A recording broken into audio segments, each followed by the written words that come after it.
Imagine you are lying on a bed of dried ferns and animal hides, deep inside a cave, 30,000 years ago. It is the dead of winter. Outside, the temperature is far below freezing, and a relentless wind is whipping through the trees. Inside, your entire tribe is fast asleep. You can hear the rhythmic breathing of your siblings, your parents, your cousins, all huddled together for warmth. But you are wide awake. You've been staring into the pitch-black darkness for hours. Your mind is racing, your chest feels slightly tight, and the harder you try to force your eyes shut, the more awake you feel. In the modern world, this is a frustrating inconvenience. You'd probably sigh, reach for your smartphone, and scroll social media until your eyes got heavy. But out here, in the late Pleistocene, being awake when everyone else is asleep isn't just annoying. It is terrifying. In a world ruled by giant cave hyenas, saber-toothed cats, and rival groups, sleep is a luxury.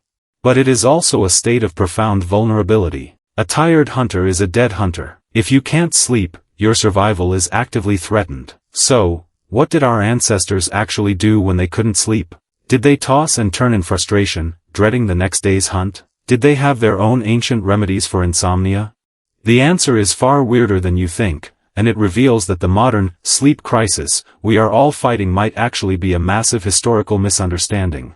To understand ancient sleep, we first have to look at a massive biological mystery. Evolutionary biologists have spent decades trying to figure out why sleep even exists. From a pure survival standpoint, sleep is incredibly stupid. Think about it, for 8 hours every single day, you are completely unconscious. You cannot gather food.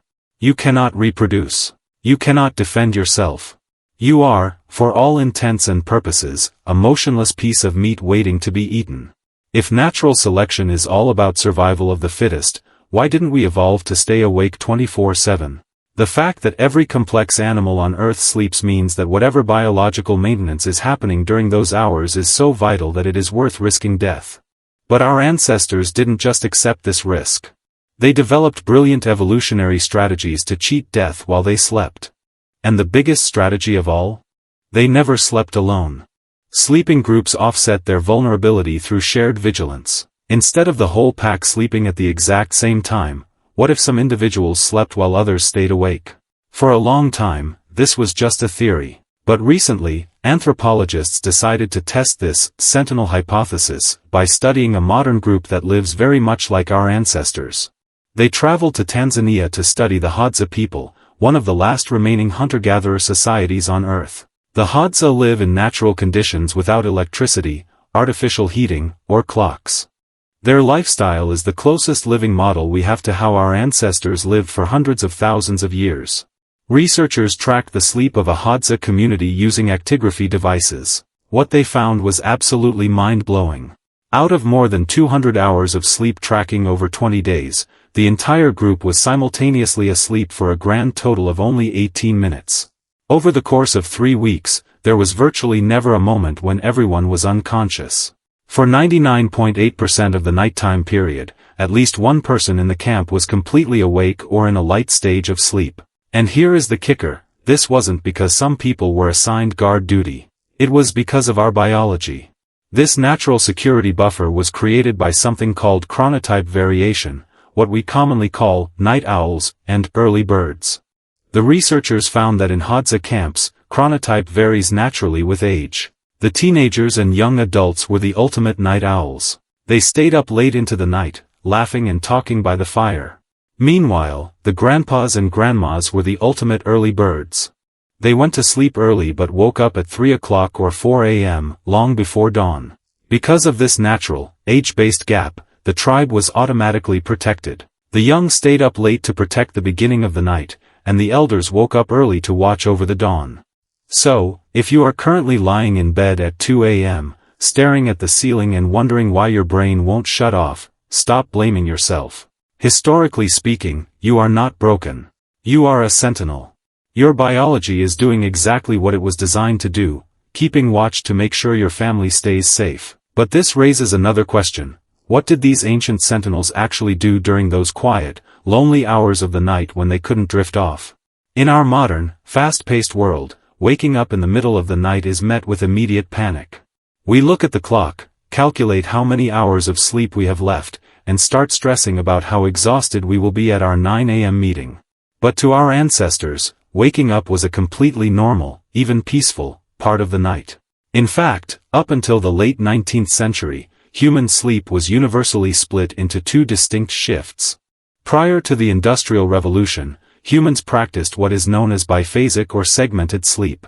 This wasn't unique to one region, it was a widespread habit across pre-industrial societies in Europe, the Middle East, Africa, South Asia, South America, and beyond. People would go to bed shortly after dusk for their first sleep. They would sleep for about 4 hours, usually starting around 9 p.m. or 10 p.m., and then naturally wake up around midnight. They would then spend the next 2 hours completely awake. This middle-of-the-night gap was called the watch. And it wasn't dead time. It was deeply valued time. The French had a beautiful word for this middle state, dorveille, which translates to wake sleep. It was a hypnotic, semi-meditative state where the brain was relaxed but conscious. During these 2 hours, our ancestors didn't toss and turn. They got out of bed. In hunter-gatherer camps, people would use this time to quietly stoke the dying fire, add more wood, and look up at the stars. It was a time for quiet reflection, for remembering dreams, or for whisper-talking with whoever else was awake. In later agricultural and medieval societies, people used the watch to do light household chores, brew a warm drink, read by candlelight, or pray. Special prayers were even written specifically for the hours between the first and second sleep. It was also highly valued as the absolute best time for couples to be intimate. After about 2 hours of quiet, relaxed activity, their bodies would naturally release another wave of sleep hormones, and they would drift back off into their second sleep, often called the morning sleep, resting peacefully until dawn. If this split sleep schedule was so natural and lasted for thousands of years, why did we stop? The answer can be summed up in one word: industry. In the late 1800s, the Industrial Revolution completely reshaped human existence. First came gas lighting, followed rapidly by electric light bulbs. Suddenly, the night was conquered. Dark streets became bright, and factories could run 24 hours a day, 7 days a week. At the same time, the concept of clock time took over. Workers were no longer living by the rise and fall of the sun, but by the rigid shifts of factory whistles. To maximize labor, society compressed sleep. We were told that sleep was a single, 8-hour block. If you couldn't sleep for 8 hours straight, you were labeled inefficient. By the early 20th century, the memory of the 2 sleeps had been completely erased from our collective consciousness. And that is when the trouble started. When people continued to wake up naturally at 2 o'clock or 3 a.m., just like their ancestors had done for millennia, they didn't see it as a peaceful watch anymore. Without a fire to tend or a community sharing the night, they were left alone in the dark with nothing but their thoughts. Doctors began diagnosing this natural waking state as a medical disorder, sleep maintenance insomnia. We started popping sleeping pills, drinking sleep teas, and buying white noise machines, desperately trying to force our bodies into a rigid, unnatural, 8-hour monophasic block. So, the next time you find yourself wide awake in the dead of night, staring at the ceiling and feeling that familiar surge of frustration, take a deep breath. Turn off your phone. Don't look at the clock. Instead, remember that you are experiencing a deeply natural, ancient human rhythm. Your body isn't failing you, it is simply remembering.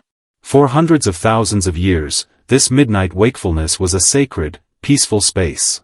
It was the time we kept our families safe, stoked the fire, dreamed, and connected in the dark. You are not an insomniac. You are a sentinel. And the night is just waiting for you to watch over it.